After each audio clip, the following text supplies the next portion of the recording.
Are we addicted to convenience?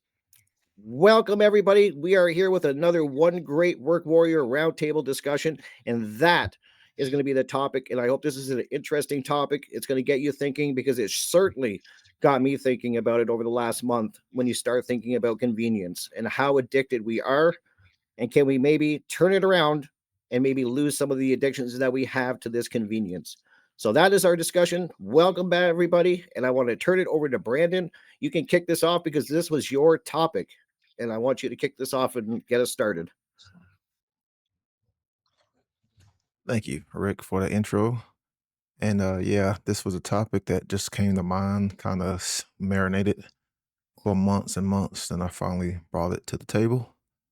So of course, as always, let's look at the etymology of the word convenience. Just means to come together, what we find is suitable, or to assemble, to put, um, to join, to conform. And usually, like you're talking about, to reduce the difficulty of something, man is always creating things.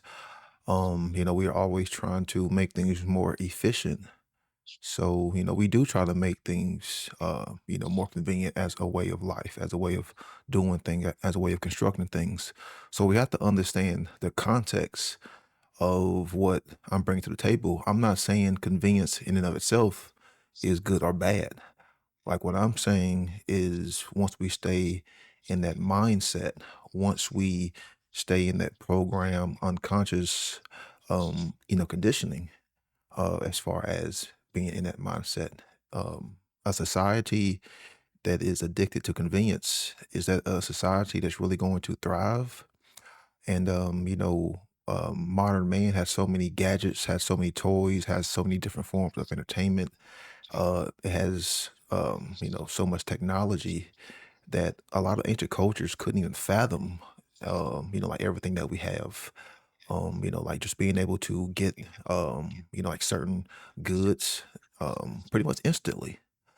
So society, especially in the Western world, is considered a convenient society because we can get things pretty much at ease. So, um, um, man is more lazier now. Man is more dumber, not as intelligence. Man is more apathetic. Man is more unhealthy. So we are sold this idea of convenience, efficiency, but at what cost to society? And that's really the main question that I want, like everyone to ask. Like, at what cost is, like, are we being sold this lie of convenience? Like, what are we really losing? What are we sacrificing? What are we giving up? So, from a societal standpoint, is it healthy for individuals within a given society to be to be addicted to what is convenient? What are the effects of, being brought up in a society that is addicted to, her convenience, this whole instant gratification, her mindset, leading toward laziness and, like leading more toward a kind of hedonistic, like mentality, like what are the psychological effects of, like of that? And that was what this question was really supposed to ask. So, not really, hell again, the context, not saying that convenience is good or bad. We're always making things more, convenient, as a easier way of doing things in life. But like we are supposed to have a little bit of difficulty, like not everything in our lives is supposed to be, how convenient. We do need that form of struggle, like we do need that form of hardship. We do need that form of difficulty in order for us to, learn and grow and, to keep searching and to dive deeper and to, build discipline. So that's really what I wanted this topic to cover is what is being lost, what has been sacrificed at the expense of our, of making things more efficient and more convenient. So, and one of the main examples of this that, I've always talked about is, like most of us remember what it was like, before we had smartphones. Mm-hmm. You know, people were more smarter, people had better communication, people were more intelligent. Um, people had better mapping. People were able to navigate better. Better communication skills. But of course, once we were given, this technology, smartphones didn't really make us smart. It destabilized and broke down a lot of our communication skills. It broke down and it's starting to erode communication with each other on the face to face basis. Most people's awareness and navigation skills are terrible now, compared to when like before smartphones. Just seeing people navigate like in public, like in society, they're constantly looking down. For centuries, man used to always look up to the heavens. Now we're looking down. People's memory is terrible now. With smartphones, people can't focus. So that's one of the things that I always like to bring up. Being addicted to convenience because like the whole lie of smartphones was, yeah, they were convenient, but what do we sacrifice? What do we give up? Like what was taken from us in all of that, and was it really worth it? Like, yeah, we may have, so much access to knowledge and skills and, history at the access of our fingertips, but what do we give up? And are we really using that, to its full potential? So I'll pass it on to Chris. Thanks, Brandon. Yeah, it's pretty devastating. I thought I'd focus in a little bit on the addiction side of it because like you said, um convenience is kind of a natural thing, right? Humans are like hunting some animal with a stick and they're like, "Hey, if we put a heavy rock on the end of the stick, it flies faster and we can hunt it better." Like, to a point, that's a good thing, right? Whether it's convenience or technology or the combination of those things, that is a natural part of being intelligent conscious beings. But when does it take on this evil overtone? When does it start being bad, wrong? Well, for me, the addiction part of it has so much to do with materialism, our addiction to materialism, and that's what puts us in this place where we're constantly looking for a convenient, easier way to do things. And that materialism thing, something like we've talked about before, which is a belief system that puts us on bad footing, let's say, to begin with. Looking for a way to ease a deeper problem, or to not see a deeper problem, is like a world of distractions. But going back to the word addiction, the word addiction actually, its early roots, it's almost closer to slavery, being addicted. It's like being bound. When you look at the etymology, it's Latin adicere, to surrender or to bind, which I just learned that, when I was researching for this episode. So it binds us when we need something, when we've given up ourselves to something, it binds us. And in this realm, what we've really given ourselves up to is materialism, in so many ways.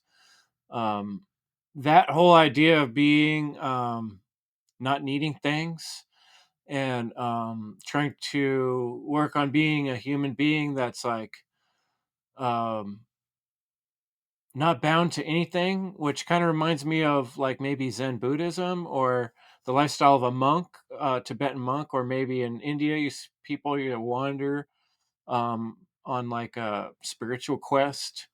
Seems to be largely forgotten and lost in the Western world, and even teased as if it's silly. If you ran into someone and you said, "Oh, I'm on a quest for enlightenment," people would laugh at you like, "What? That's stupid. How are you going to get money?"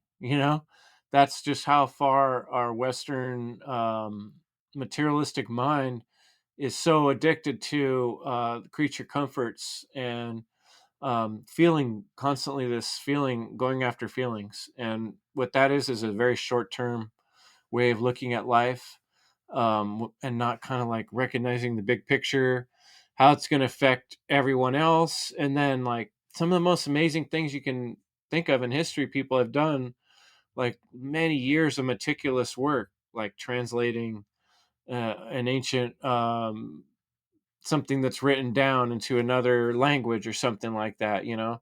It's something that would take a whole lifetime to do, painting the whole ceiling of a cathedral or something, you know? Like those type of things aren't held highly in regard in the world we're in right now. The things that take a long time and a lot of studying are kind of scoffed at and laughed at. Like, why wouldn't you just do it the easy way? And so, in some ways, it's like, why not? We have the technology, we have these amazing devices. Why not? Well, it's because it cripples us. When we're bound, we cripple ourselves. It's like a person that broke their leg and got on crutches and just stayed on the crutches and never learned to walk again. And then their leg gets so weak, they don't even have a leg anymore. It's just this limp thing hanging there with no muscles in it, and they can't walk. And all they can do is get around with crutches. So it's like we're crippling ourselves as beings, as a humanity, by being so stuck on this materialistic way of seeing things that now we're kind of losing the ability to get really skillful and spend a whole lifetime doing something that takes the meticulous energy of learning and suffering, you know, and even as far as our own health, we're willing to give up the responsibility of taking care of ourselves and looking for easy way for someone else to take care of our own body, and that's our most prized possession.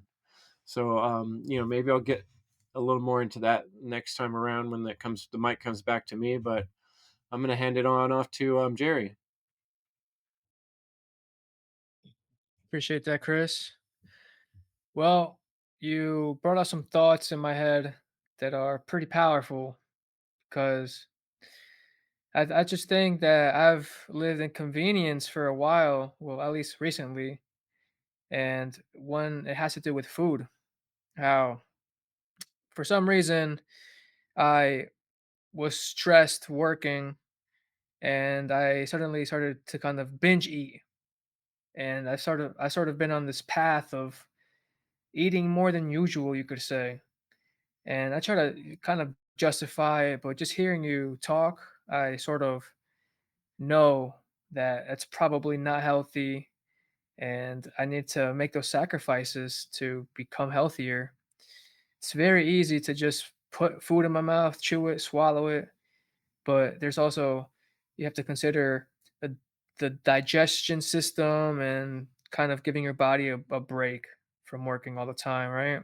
It's kind of like those unseen consequences that they don't manifest right away. Like, although yes, there might be that what do you want to call it? The splinter in the mind, and sometimes we ignore the signs, and that's a problem. And then that just manifests into a whole giant. It becomes a bigger problem than it has to be. So tackling those problems right away is the way to go. And so yeah, you really you made me think that how I need to kind of put that to rest.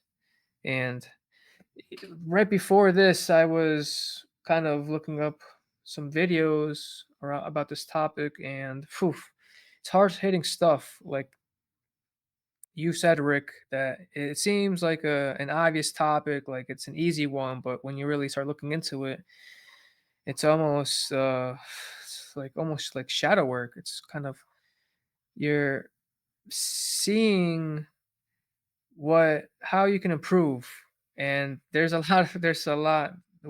many ways to improve. And I like how Brandon talked about the effects. What are the effects, right, of convenience?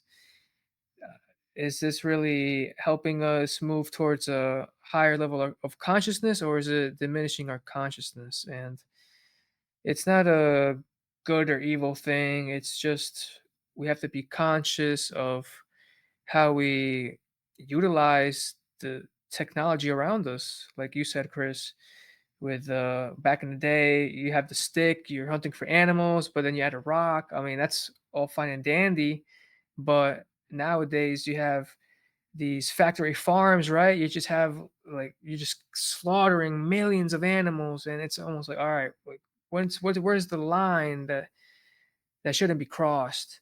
So that's kind of like one topic that comes to mind. And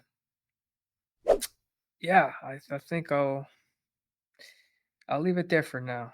So I'll pass it to you, Jim. Thanks, Jerry.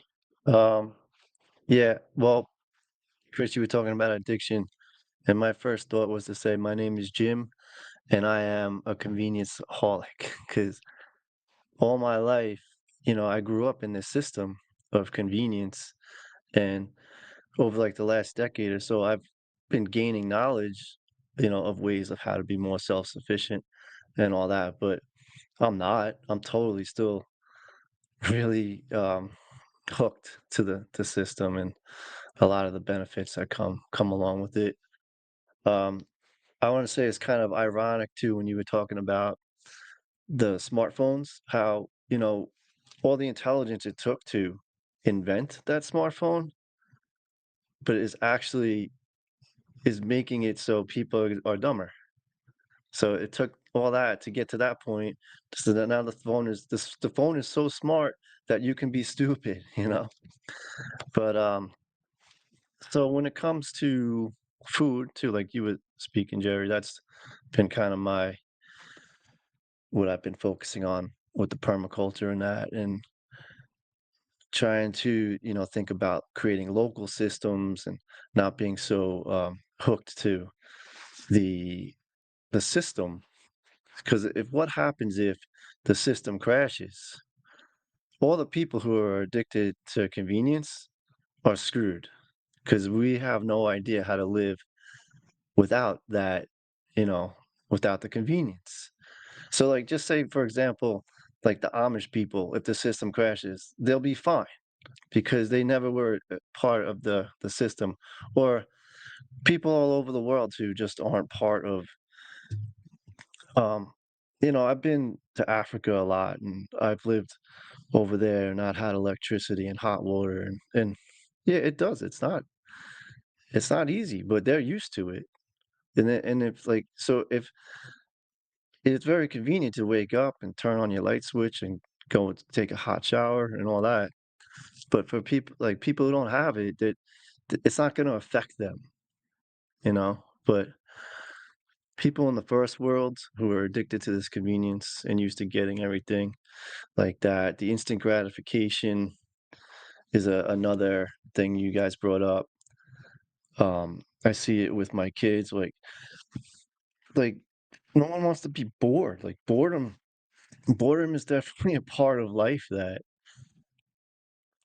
is part of the experience of life, and they're just trying to escape any boredom at all costs or whatever. But and just say one more thing before I pass it. Um, when it comes to food again, how uh, kids are so used now to being able to order food, and they don't have to go out and get it. And say like you're a kid who's like shy, like I was when I was a kid, and like timid, and like so kids like that who like they're like afraid or nervous to go out maybe or something like that. They don't have to go out anymore and like face the challenges of the world. And so it's made it so easy for them to just to stay in. And even with Amazon, get anything they want. You don't have to go out and get it anymore. And just like feel like that can't be a good thing to like it's making people shut-ins. It could, Manipulation. it is, and isolate, yeah, and Mhm. I'm sure someone will start talking about that how that's going to lead to the whole transhuman kind of issue, but that's does a few things like conveniences. It's here, man. I got 8 7-Elevens in my town. You can leave one and be at another in 3 minutes and pass one on the way. So it's like that around here. So pass it to Rick. Ah, cool. And I can actually talk, guys, because my cat stopped banging on the door. So I got to make sure I talk quick before he comes back, because he will. But you guys make great points, and a lot of I'm going through my notes, and I'm like they're hitting on everything that I was kind of. So we're going to bring up. We're definitely thinking in the same vein. And I just want to read what I wrote. I wrote a paragraph, and this was right when we brought up the topic. And it's just kind of cool how thinking about it so much over since our last meeting, our last recording, that we're really in the same vein. And what I wrote was, because I wanted, what my first reaction was to the topic, and I thought, and then so what I wrote was, we all seek out convenience, are addicted to convenience. Being convenient does not necessarily make it bad.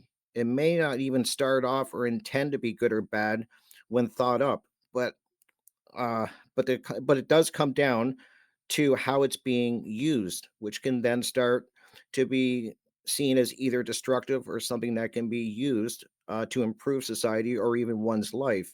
It then becomes about intent and awareness. When we use any of these conveniences, what we call conveniences. So that was where my thought first went when I thought about it. That we are, are we addicted to convenience? 100%. Um, we all are at some point, and you guys bring up great examples that with conveniences there are prices that are going to be paid for these conveniences.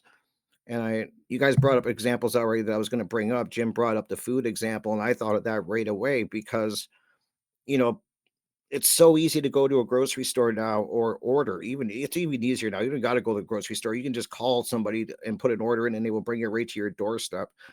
And it's so convenient. But we've lost something in the process of this convenience of these big stores or being able to bring it to your door. We used to, back in the day, not too long ago, I'll throw a number out, maybe 100 years ago, it was you had to grow your own food, and then not just grow it, you had to grow it, and then you had to grow enough, then you had to find a way, or grow your food or hunt it back then. Then you had to find a way to preserve it so it would last, right? And it like there was a process. Like you had to know how to grow, or you didn't eat, or you would starve to death. So there's we've lost. How many people can even do that now? Grow gardens or grow enough food to survive. But this was a skill, just like I said, 100 years ago, that you needed it to survive. That was so now with these grocery stores, we've lost. I think a lot of people have lost that ability to be able to do that. So I think of the food thing. I thought of it a lot. Like it's so convenient. And then it leads to how the quality of our food, which is atrocious. And I mean, like, what you go to a store, at least where I live, and you got maybe 3 aisles of what they call healthy food, which isn't even really that healthy, and then 20 aisles of all this processed food. So there's a price for that convenience, because even the quality of our food is going down horribly. And then that leads to all these health problems, which I can maybe talk about second round go. But it's just really interesting. I mean, I just wonder. I thought about these things, and I'll leave with smartphones, because smartphones is a big thing of mine. I really think these things are evil. Smartphones. The more I look at them, I almost had a lady. I was watching, sitting in my front yard, and the lady was on her phone walking her dog and almost smashed into the pole in my yard. Like, she didn't even know where she was, just walking, and she just missed it. She was right in her phone, and I see that at restaurants. I see it everywhere. I was at a wedding reception where everybody was on their phones. It's really weird to me when you see it, and you can't unsee it, that people are just addicted to these things, and they have some conveniences. I mean, but I really truly believe that these devices are affecting and reshaping human communication, both for good and bad. Like, I think, and it's only a matter of time before these devices are in our bodies at some point. And I remember I was talking to somebody today, and I said, and that's what I said. I said, it's only a matter of time before they're in our bodies, and we're basically like cyborgs. And they were like, I totally agree. And then they even said, they're like, that's when humanity really changes. When that happens, I think all bets are off. I don't know what it would look like, but it's scary. So those are kind of my examples. And just to finish up on, because I think there, and as I said, it's reshaping human interaction. And Brandon just kind of brought it up too, or somebody just did, isolation. I think that they're isolating people, especially when I think of dating apps and stuff. I have a lot of single friends that are in the dating, so-called dating game, and they're on all of these apps, swipe left, swipe right, and all of this stuff. And I'm thinking, wow, like, you're cutting out such a beautiful um, aspect of meeting someone. Back in my day, you had to go out, or have friends, and you would go out and you would meet somebody, and if you liked them, then you would get their number and you would take them on dates. And the wooing stage is what we called it. And now it just seems that we're losing that in so many ways. And I just think they can be good, but they can also be very destructive. Once again, there's a price that has to be paid for these conveniences. So those are just a couple of my examples, but I will pass it on. Derek, bring it home, buddy. Bonjour. Awesome. Yeah, smart conversation, right? Uh, what is that again? Acronym? Self-monitoring, analysis, and reporting technology? Yeah, smart tech, right. Okay. Now we know. In case you didn't know already. But yeah, it is convenient to have anything you want to look into at your fingertips. That is, I mean, these things are tools. We have to understand that the positive, negative aspects and degrees of these things, because there's a lot of shit that's weaponized. Of course, we can wield these things to against that per se, if we're being the true mage on the stage, if you will. But if people are ignorant to a lot of the dark sorcery behind some of this tech and whatever the heck, yeah, they could be easily susceptible to these things, and they fall into these traps of, right, it's so convenient to do all these things. And yeah, like the dystopian transhumanist timeline, if you will, seems to be, it's so convenient. People, humans aren't even are half human. It seems they can have robots wipe their ass after they take a shit. They can go and have sex with a robot anytime they want, or whatever. They can look into anything on the internet through a filtered lens within their, retina, whatever the hell, and all these things. Like, what's the point? We don't even need all that stuff. It can be tapped in through the actual activated soul, to whatever level. I mean, I wouldn't say whatever, but it depends on the individual and some of the conviction, will force, and a fuck ton of research and inner work behind all these things. It's not a convenience path to be on. As far as awakening, it's not a fucking TikTok, Instagram instant revelation type of thing. There are people have had flashes of these, kundalini awakenings, or, spontaneous whatever the fuck. Yet, that's just part of it. It's We still go through cycles and spirals and all these things. Looking at the works of Nate Cap, that circle dot and all that. So yeah, I mentioned that, on a psychological level, we really have to look into these things as to, the addiction, the diction that's being added on to, diction meaning I guess the grammar language, and who's programming the language, and what are we adding our sentiments towards that, I guess, if you will. Kind of just it's one way to look at it. But we have these like codependent relationships with, technology and whatever can convene us towards whatever. And yeah, going to the etymological thing, I mean, like conviennement, the meant, the state of, from, mentalism, and together, going together. Vien is here, come on, let's go. And then in con is yeah, together. So it's interesting. And so we have these codependent relationships with whatever that we focus on, and what we're using, whatever tools and what we rely on. And it's not necessarily a bad thing, but we have to understand the the smartphone effect. In take it back to the calculator. When people were doing the math, typing stuff, and that was good to go. They kind of lost that mental workings within, problem solving on a that mathematical algebraic level, or whatever. Algebra, yeah, algebra, whatever, calculus, whatever. But so, it's like, we cannot let, all the smart tech and stuff do to our brains like the calculator did to some of our inner math within ourselves, in a sense. And so, I see these kids even out in France, they got, the motorized fucking skateboards, like you're too young, you have too much energy, you need to burn that shit off, go ventilate that stuff, go do life shit, get that life experience, because all the tech that you're relying on can uh hinder that, and it could take away from the proper time and appreciation of the technology behind it that actually do something. You're able to do it manually, but you understand there's technology that can do it if you have a relationship of being able to do it by yourself. But there's also technology that can help you. Yeah, of course. Like, especially if you're running a business, and you're not going to be bending your back over backwards, which, like, hey Chris, how many power tools you got, right? So that kind of shit. And so thinking about the psychology of being way too dependent and addicted to some of these things for convenience sake, it can create weak minds. It can create echo chambers and confirmation bias, especially if you haven't had said experience. Just working with these hands, these magical hands that we have.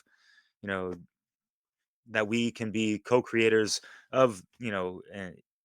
In the hopefully in line to the Most High of creation, if you will, being the master builder, right? So, psychologically speaking, yeah, there's confusion still behind some of the convenience, because, yeah, in America, the crony capitalist stuff and the relentless onslaught of commercials and advertising, they want to sell you on anything, make your life easy as fuck, this, that, it's never ending, and you hear other companies rivaling with others, and like, no, mine's better, and this and that, and like, you got all these people caught up in the middle, like, sometimes, right? And they gotta do trial by error. Yet, some of these things we can easily make on our own. Shit, I've made my own uh, deodorant. I still have my own like aftershave, sunscreen, and all these things are less fucking toxic than the other stuff. The title of the thing is "Addicted to Convenience," but in my mind, I've had the whole time, and it's been hard to not think about it, but I'm thinking about the dangers of convenience, because we're sold on so much fucking bullshit that's sold for pennies on the dollar or whatever, and all these corporate conglomerates are making a killing off of these things, right? And it doesn't have to be even made in China, whatever. But so yeah, a lot of people find it convenient to remain ignorant to uncomfortable and inconvenient truths or whatever, right? And fuck Al Gore and that Ponzi scheme of a carbon tax bullshit, fucking fake ass, climate scare, whatever the hell. And that's another thing. I feel like the corporations and governments are even more addicted to convenience than your average person, because they rely on this stuff as well. It's so convenient for them to, put some programming out, sit back and, barely do anything, and let the fucking frenzy of unconscious clusterfucks tie the Gordian knot even fucking tighter within the entanglement of the fabric of society and all this shit, It's so fucking convenient, right? That's the running theme of this one. But I'm gonna get into food next round. This is just an appetizer, all right? So all right. Brandon, what's good? Oh man, so many things to piggyback off of. Let's see. All right, so I was kind of analyzing, this topic, and hell again, the whole addiction to convenience. And like whenever it's sold to us, it's always in like this kind of seductive kind of pleasure trap, like it's like the convenience, it's alluring, it's attractive, it's appealing, it's beautiful, and it's inviting. So you can almost kind of say like it's almost sold in almost like this kind of feminine, form, because like when it's sold to us, like we don't really see the bigger picture, like we're just focused in like in the now. Like we don't think about the consequences. We don't think about how the future. Like what's going to be the effects on like the next generation. Like what's going to be the effects on society, on the planet. Like the end game goal. So it's like this kind of mock dark feminine, that's put there in front of us. And it's actually, it's taking advantage of the pleasure and reward internal mechanism. And if people aren't really familiar with that and how, like the whole dopamine, how response, happens in our, like kind of internal limbic animalistic system.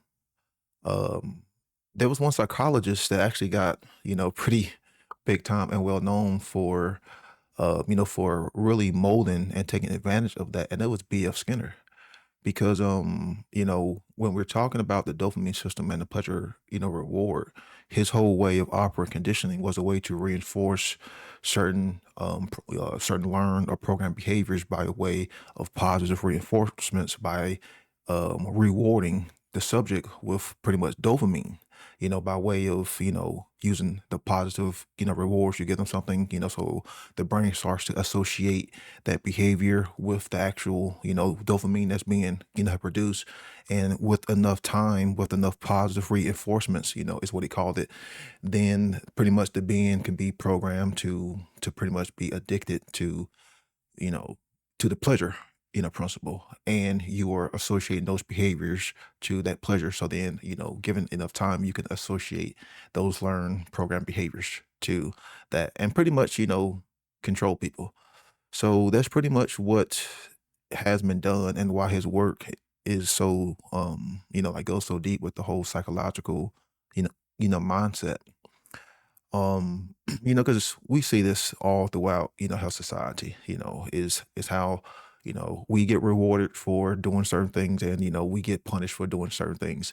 Of course society isn't worried about, have morality. No, no, it's just all about, how the reward, the pleasure and reward, or, like the whole dopamine effect. And we see that too, like with the whole like instant gratification, like people addicted to freaking social media, like got to have things now, like the whole Amazon Prime, and we're all guilty of it at, like at some degree, and I am, some, more than others. But another deeper question that I wanted to ask myself is, like, what are some of the other, convenient lies that we tell ourselves? And notice I said convenient lies we tell ourselves because, we're always telling, like we're always feeding our own mind bullshit, like we have religious dogma, so not just, like things that are, convenient in the physical realm, but, like what about things that are convenient in the mental realm, like the whole religious mindset. Like what are some of the convenient lies we tell our children? That really fucks up their mind. We are at that time of year, where a lot of parents are going to be lying to their kids. What are the effects of that? You know, if we love our kids, then should we be lying to them? And we say it's a convenient lie because we deem it as being convenient to us, but it's not really convenient toward them. And how can it really be convenient if it's a lie? Because is a lie ever really, convenient? So these are some questions that we should be asking ourselves, as individuals in a society is what are some of the convenient lies we tell ourselves and some of the convenient lies we tell our children? Because people are addicted to those mental lies. Because a lot of people know that it's a lie, but they still, will tell it because it's just the way of doing things. That'd be an internal lies you Mhm. tell internally. You've internalized. Yeah. Yeah. Yeah, I think there's a lot to say for hardship, going through hardship and growth. And that's kind of what I was going to touch on. Were you done with what you were going to say this time, Brandon? Yeah. Yeah. So you can pick up. Yeah, I was thinking about talking a little bit about hardship and growth. There's an African proverb that says, "Smooth seas do not make skillful sailors." You know, another one from Seneca: "The gem cannot be polished without friction, nor man perfected without trials." And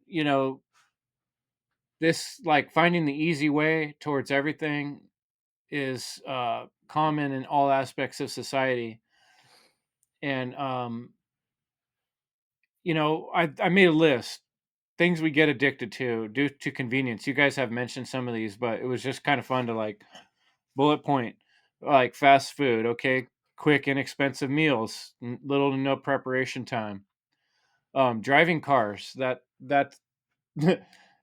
us driving cars, but we're getting to the point now with the drive cars drive without us needing to be driving them. That's Um, true. but that's short trips too that could be walked or cycled a lot of times, right? But we're taking a car or riding some machine. Laundry machines, dishwashing machines, these kind of appliances. A lot of times, single people running a whole load. Could they wash it without it? Do they really need it? You know, Dishwashing, just to avoid hand washing. Streaming services, entertainment at all time, whether you're on the go, in your car, on the bus, wherever you're at, you need to have 100% ability to watch something, to be entertained anytime, anywhere, wherever you're at, without leaving home. Same with shopping. Now, avoiding physical stores. We can get clothes, groceries, any goods delivered directly to your house. I'm not saying that's all bad, but smartphones and apps, we've talked about that.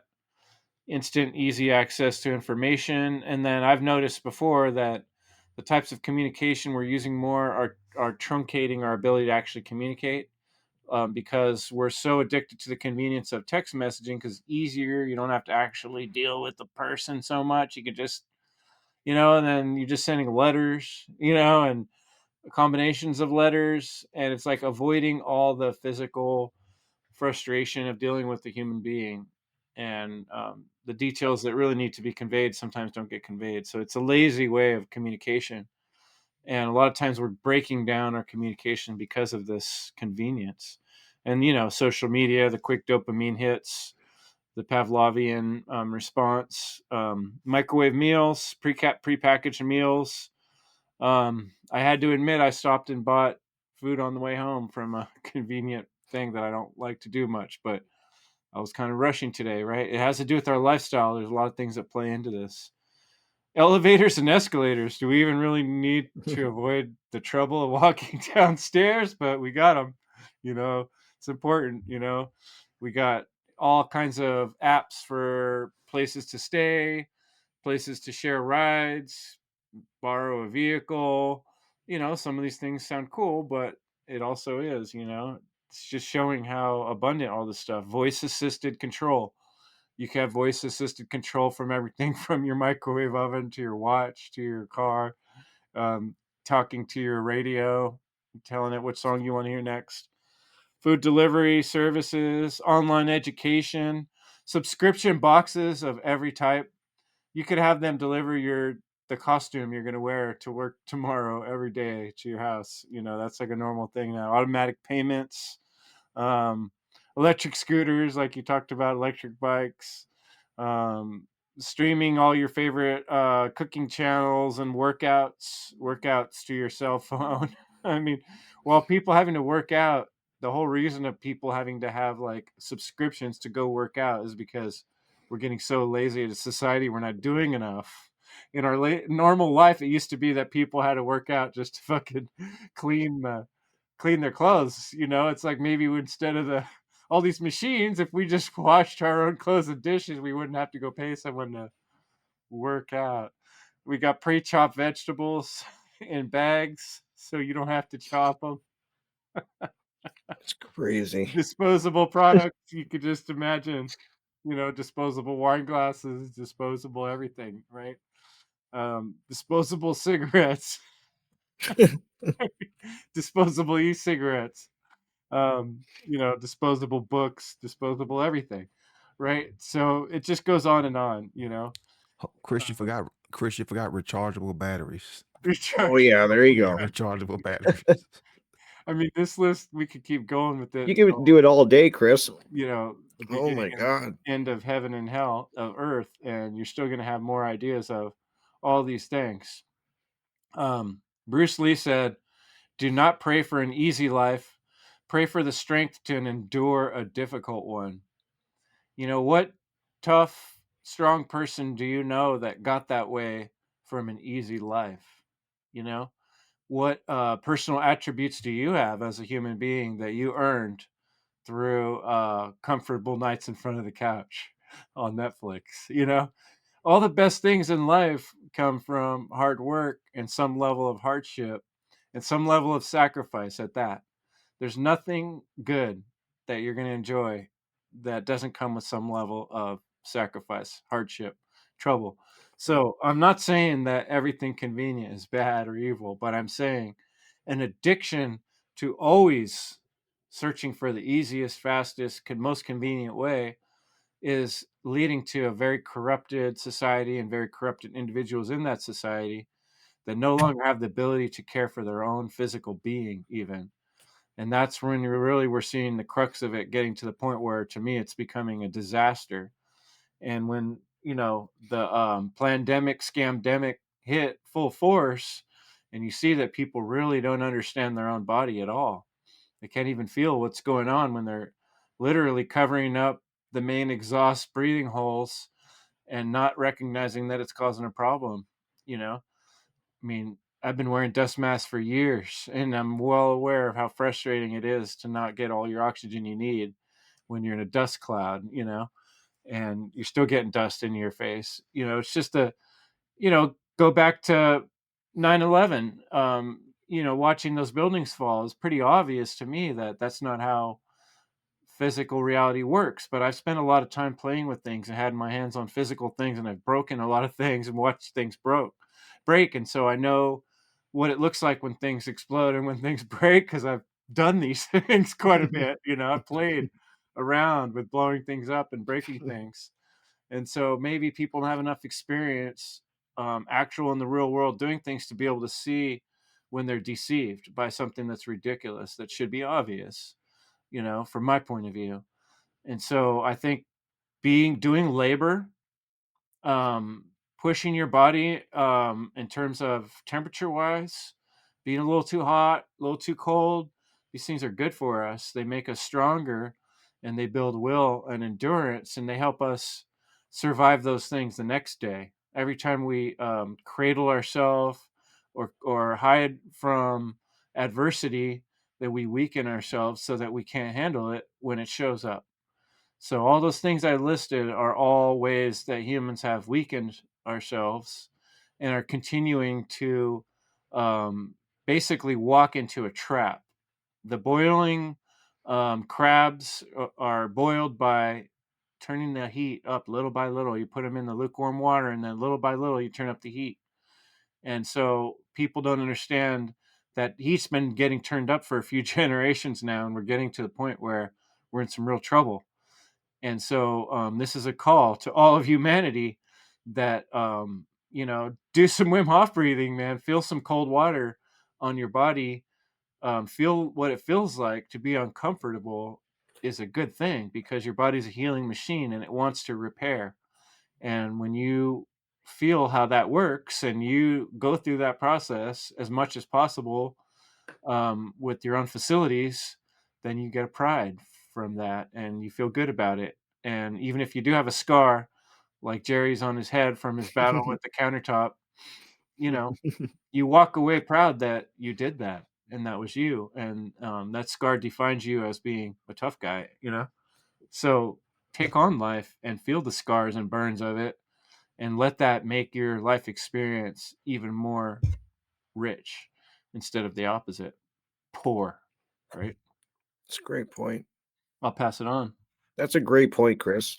And I'm just thinking about what you're talking about, because you were the one who got me thinking, or got me doing cold therapy. Remember when I first when you taught me all, you were basically, I heard about it from you, basically, where you do like extreme cold therapy, and it changed my life. It really did. It just makes me think about what you're saying, that growth takes some takes struggle to some degree, in my opinion. Like it needs like friction. Like you need that. I just think of anything I've done that's really valuable to me. There's some type of struggle or something you have to overcome that makes it so valuable. And I think you're making great points. I always think of forged in fire when I get down on myself. Like you have to kind of forge yourself, and there is struggle involved. And I'm with you guys. Conveniences are great. We're all hooked on them.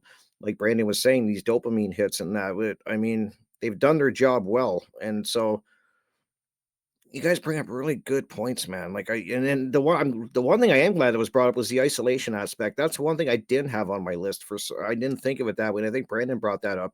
And I think that is such a big one, because it got me thinking as soon as it was said, like, and it kind of builds on what we were saying, is now from your house, you can order food, you can do your job in most cases, and then you have dating, and then you can do all your shopping basically. So you basically never need to leave your house. Like you could basically never leave your house if you wanted to really commit to this. And there's a price though. You're missing what I keep talking about, is this true human connection, like, and how to act even when you're out in society. I mean, like you learn these skills by being around people. We're meant to be around people, interacting with people, and we're losing that. And it gives me, and I think of the example in my town. I'm not sure if it's like this for other people, but they're building new apartment buildings, these great big apartment buildings, and on the bottom few floors they have stores. So they'll have like a barber shop, they'll have, or a hair salon, they'll have like a somewhat of a grocery store, they'll have a bank, they'll have everything you need to keep you in that building. And I just, it's convenient. You don't got to go anywhere. You don't even have to have a vehicle. You can just go down, take the stairs, or like Chris was saying, or the elevator or whatever, and you got everything right there. So it's convenient. But what price are we're paying a price for this, for these conveniences, and you have to be aware of it. And then it comes back to what I was kind of saying earlier. It's intent. Like when you become aware of it, then how do you use it? Like when I think of social media, I'm like, am I taking in good quality information and trying to learn? I try to learn something new every day. It's kind of a goal of mine. It doesn't have to be a huge thing, but I want to learn something new that I didn't know. And to me, that's kind of growth. That's growth for me. Or are people using their social media to get in online arguments or gossip or YouTube shorts and TikTok videos that are pointless? Like it becomes where your intent and focus when you become aware of it. So it's just a great topic, and like you guys were saying it great. The more you dive into it, it becomes so big. And Chris made a big list there of all of these things that there's consequences, and we could have kept going with this list. That's what I found it really quickly talking to people, and everybody I talked to agreed that they're addicted to it. There was nobody that said no, no, no, no, we're not addicted to convenience. Everybody was like 100%. I love convenience. But some of them actually were kind of like what we're talking about. They're like, but we're paying a price for it. So I think people are aware of it. Now, whether or not, and this kind of builds on what Jerry's point was, can we begin to break away from some of these now that you're aware of them? Like, can we start maybe not being so reliant on them and kind of find a healthy balance? And that's what I'll leave with. That's what I got for you guys. So whoever wants to take it from there and build off of. I could take it because you mentioned my name. So yeah, I mean, breaking away from the convenience, you can do it. If you can do it once, you can do it many, many, many, many, many, many, many, many, many, many, many, many, many, many, many, many, many, many times over. And it's just having that awareness, that will, that fire, that ignition, that focus, the drive, all that. And it's just, you guys all made great points. You know, I'm gonna beat the dead horse, but there's one thing that really stood out for me, which was how with all of these conveniences that there is one solution. And what is that? Yes, objective morality under natural law. It boils down to that. There's no other answer to that than that.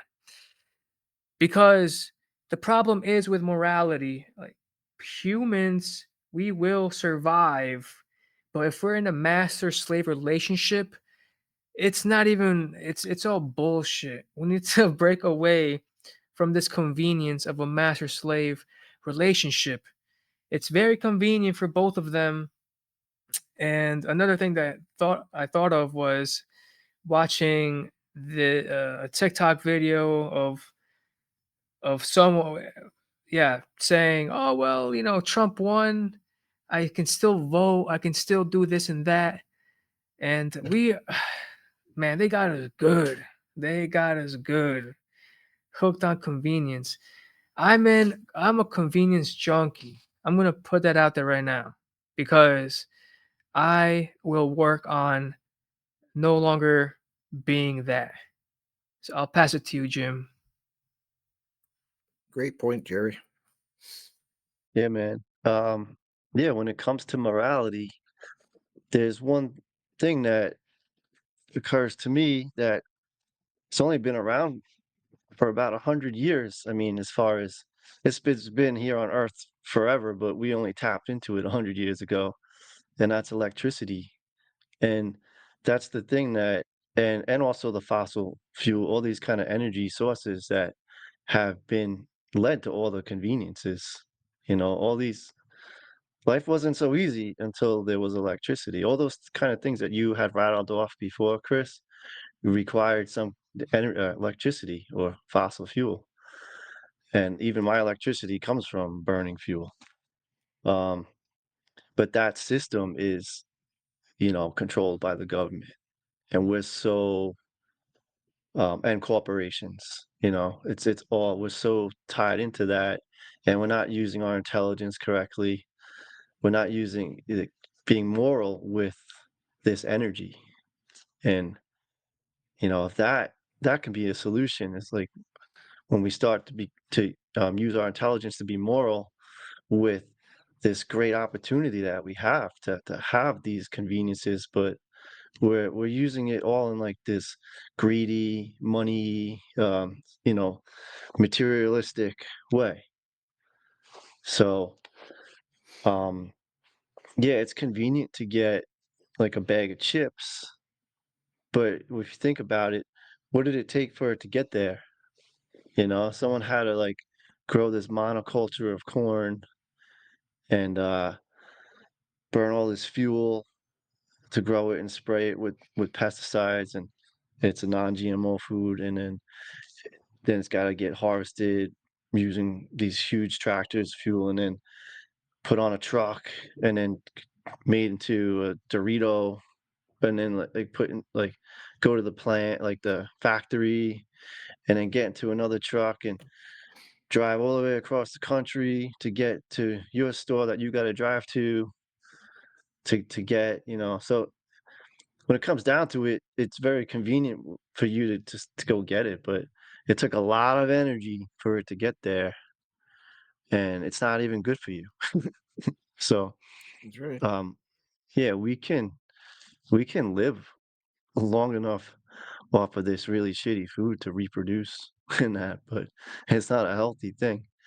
Uh, but yeah, that was just the point I wanted to make was, if we can change our way of thinking and, use this source of energy in a more powerful way, in a beautiful way, and get out of this, um, evil, materialistic greed. So, all right, Derek, you're up.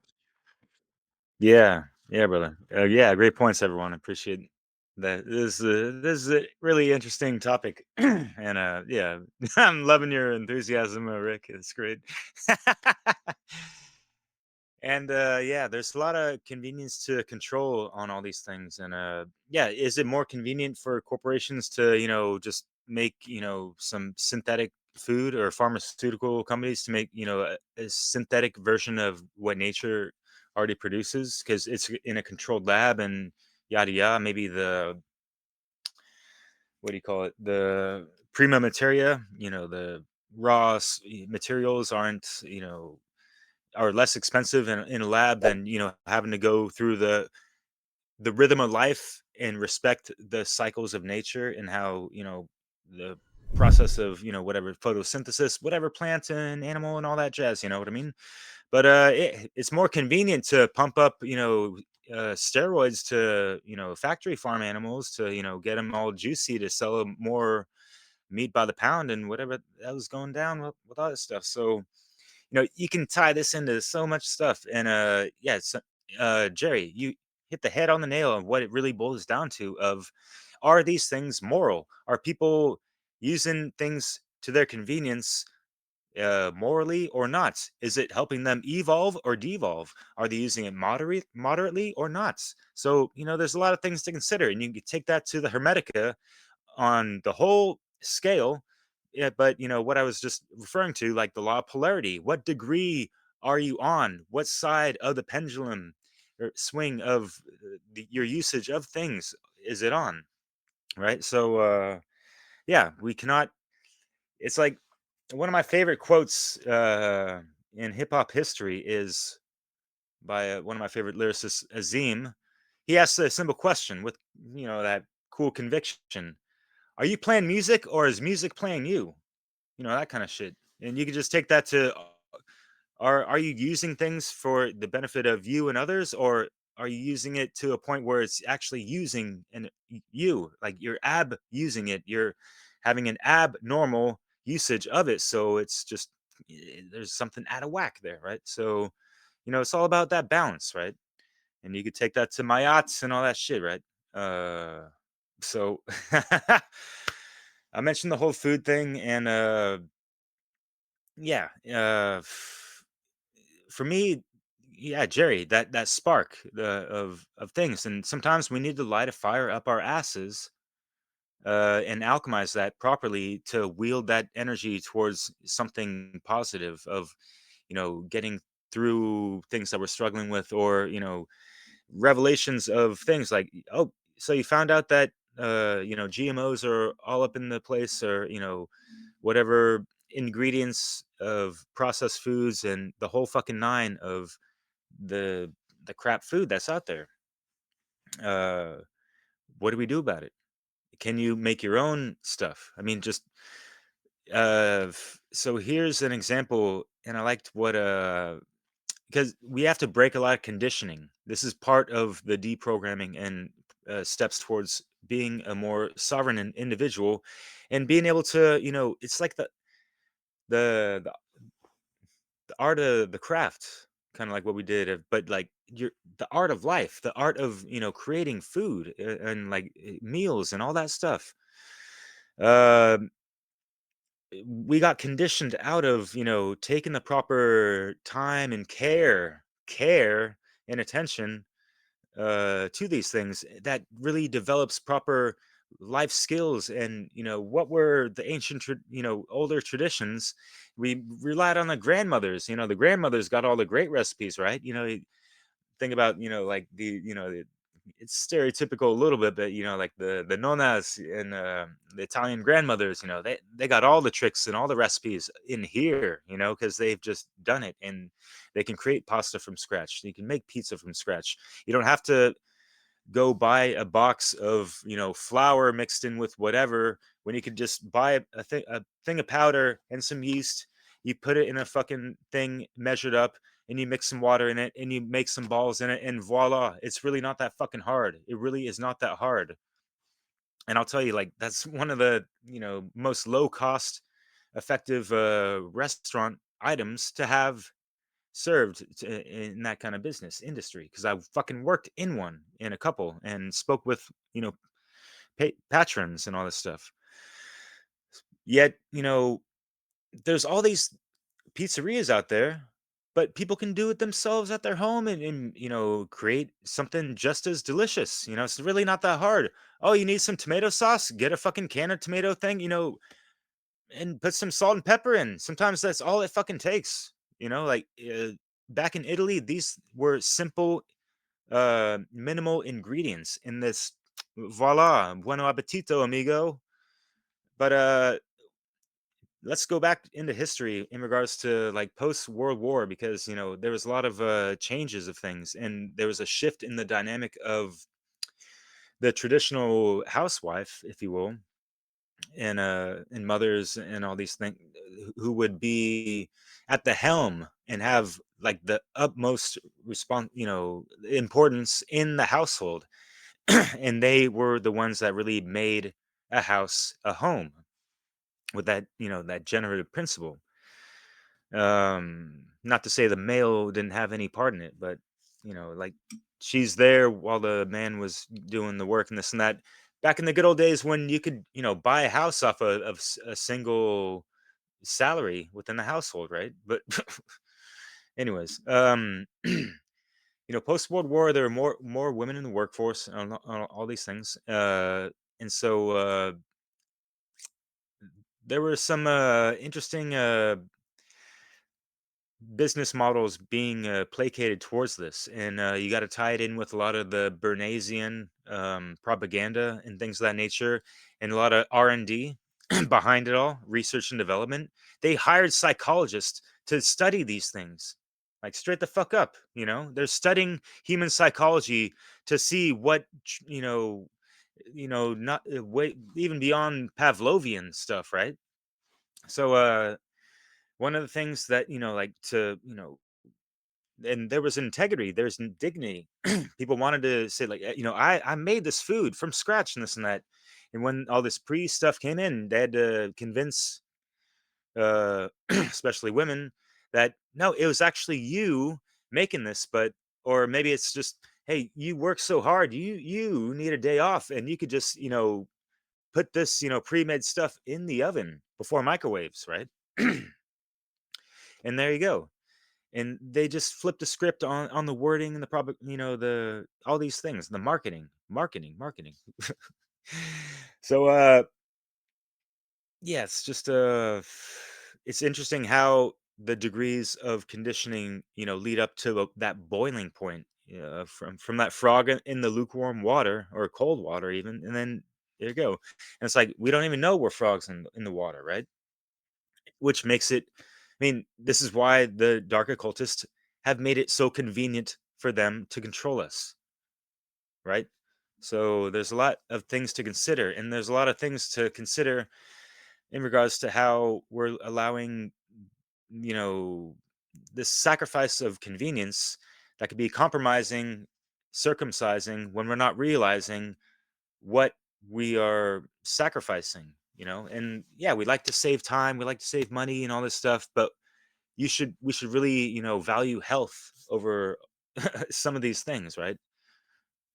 When it's convenient, maybe for some, but obviously playing on words with that. But yeah, it's like it's the modernity of things, the modern times, with all the tech and whatever the heck is. Chris kind of went off on that list, right? And so yeah, we got the fast food, we got the fast girls, we got the fast money, we got the fast life, and we got the fast info nets. But that doesn't really produce a super conscious human being. You have to take it back to the slow food. Take your time with these things. Take your time with the information you're ingesting, and digest really slow, meaning you are going through the trivium process and you're using proper discernment and the whole nine, right? So, and it's one thing to find love on the internet and this and that, but and that could work out for some, but take the proper time to you know actually one know these people or whatever, and like, do you actually love yourself before you can go out and love another person? Because you ain't got that to give if you ain't got it yourself, right? Good point. Word up to Levolution. But I could be rambling on all this stuff, but yeah, with the whole food thing, there's the whole Betty Crocker thing. Just add an egg, and you're the cook up in the mix, right? Because people didn't want to relinquish and that kind of agency within the kitchen, because it was a very high position and it brought about a lot of nutrition, and that just what declined with all this processed bullshit, right? And then we got the microwave to nuke your food even more. So what the fuck with the TV dinners and all this shit? There's a fuck ton of research behind those alone, and it's just for the convenience of us to do what exactly, get back on the hamster wheel or be another cog in the machine. So eventually both men and women can be equal in the workforce and leave the household behind for the latchkey kids. And now we're at where now, right? So yeah, bon appetit and bon voyage, I suppose. But yeah, we're evoking things. We're not just like talking shit, because there are things that we're bringing to the table of solutions. I don't know if we got another round. We're already like an hour in, but I'm not going to say any more after this. But I just want to bring some solutions that y'all were alluding to as well. It's like we have to, challenge ourselves. We have to put the axe to the grindstone, if you will, refine ourselves, our skills, our communication, even during Mercury retrograde, which is happening, just popped off right now. Yeah, what's up? Safe travels for their turkey time and wherever you're going for the holidays. But anyways, on my behalf, I know Brandon, you ride your bike quite a bit, but out in France, I mean, like by default, I'm not able to have a car, but it's just I've been conditioned to not have a car and rely on my legs every step of the way, or take the transit, which is, yeah, it is, more efficient than a lot of places in the States. But it's just, being out there. Like I ride my bike on a daily basis, a couple kilometers or miles a day, just to get from point A to point B, just to go fucking grocery shopping. I don't have a car. I can only put like so many items in my backpack, so I have to do even more, runs throughout the week. But I don't mind, because I like the benefits from that, getting the fresh air, seeing more people. You're flying by in a car, you don't get to see things, slower, I guess. And you get to see people more, this and that, and exercise and all these things. So yeah, and yeah, that's you know I guess, like all these comfort zones can breed complacency and laziness and all these things, which are not beneficial. And these habits can turn into, phases. These phases can turn into more of a lifestyle, and the lifestyle can just become one's fate in a sense. So just be mindful of these things. And yeah, I love what technology brings, but yeah, use it to the positive side of where we should be in life. That's all. On closing remarks, but before we do that, Chris brought up the escalators, and there, you remember we was in Vegas, and we kept walking around, and when you go to Vegas, man, you got so many steps, but you know how they got the freaking steps out in the middle that we always took. Then you had the escalators on the side that everyone else would always take, and me and Derek would always man up and just take the steps. It's like, dude, it's like people be fucking lazy when it comes to steps. I'm like, dude, just hit the steps, man. It's a good I workout. still do steps, Brandon. I Yeah, like, still will not take an elevator. In my yeah. condition, I will walk my ass up and down those stairs. Absolutely. It's good discipline. Like Yeah. Yep. it's good discipline, man. And it's just something about like hell when I can get a good discipline in, or like some good exercise in. It's like just take it.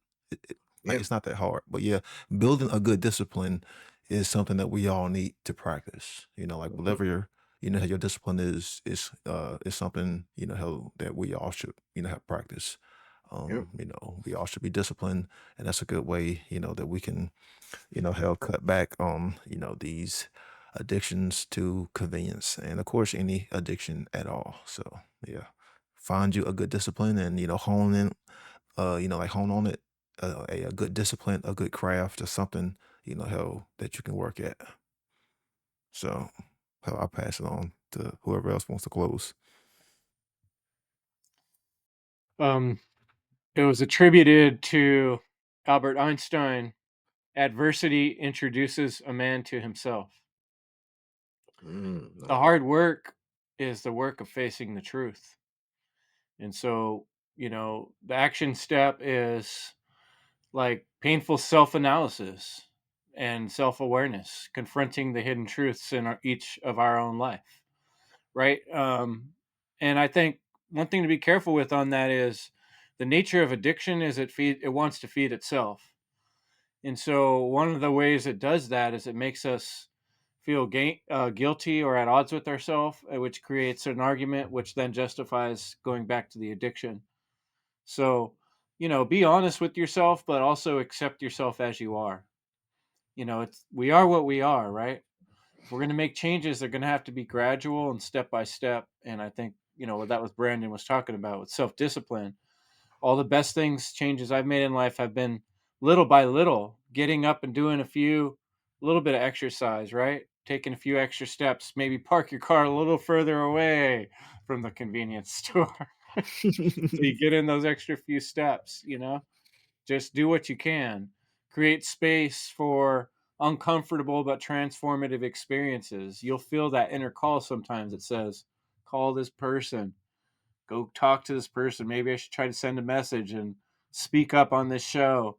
Do those things, put yourself in those situations, and you'll discover a realignment with natural laws and purpose. They come together. Self reflection, and the biggest, hardest one, you know, the inconvenient is often where the beauty lies. That's a quote by Benjamin Arthur. Um, the actionable thing that we really need to be doing is collaborating and with other human beings and working on community focused efforts. The only way we're going to get there is by being a strong person that can deal with other human beings without getting your feathers, ruffled so easily and being so damn sensitive that you can't even work with other people because people are problematic and we all have a lot of issues. But that's the main wall that's holding us back from productive steps forward, whether it's growing food, providing resources like shelter. All these things get easier when we work together in some sort of collaborative group. By yourself, it's extremely difficult to completely change any of these things that we're dependent on in terms of our convenient, because we've been doing it for years and years, and there's a lot of lead up. So I'm just telling people gradual change, little daily habits that can be changed, and then working together with other people is going to be the ultimate solution if we want to make bigger change on these types of problems. So what we achieve inwardly will change our outer reality. That's Plutarch. So that's my last quote and my last big wise statement I'll share with you folks for tonight. I encourage you to feel the cold water and feel the hot sun on your face and get outdoors, go for a walk, do some push ups, feel what it feels like to breathe hard and sweat from all your pores. And that's what being alive is. So, Absolutely. anyone else have any closing thoughts? I don't have a thought. I mean, not really a thought, but I would like to leave people with a question, which would be what or who might be suffering to give us some of these conveniences, and what are we sacrificing to have them? So that's just what I'll leave with, just a question to ask yourself. All right. I want to say something too, because that was a great question, Rick. I suppose I'll just end this with do your push ups correctly. Hmm. And I'll just say, this was convenient making this hour talk that we're doing. So, it is possible to use this convenience and like what we're trying to do to the best of our ability and educate people and spread out the good message of morality. So it's never been more convenient than ever to get yourself seen and heard. So that's that. Thanks, guys.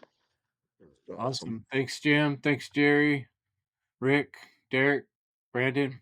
Much appreciated for making your habit of showing up every Tuesday night to work on this stuff. The One Great Work Warriors, to show people how it's done, and that's a perfect example.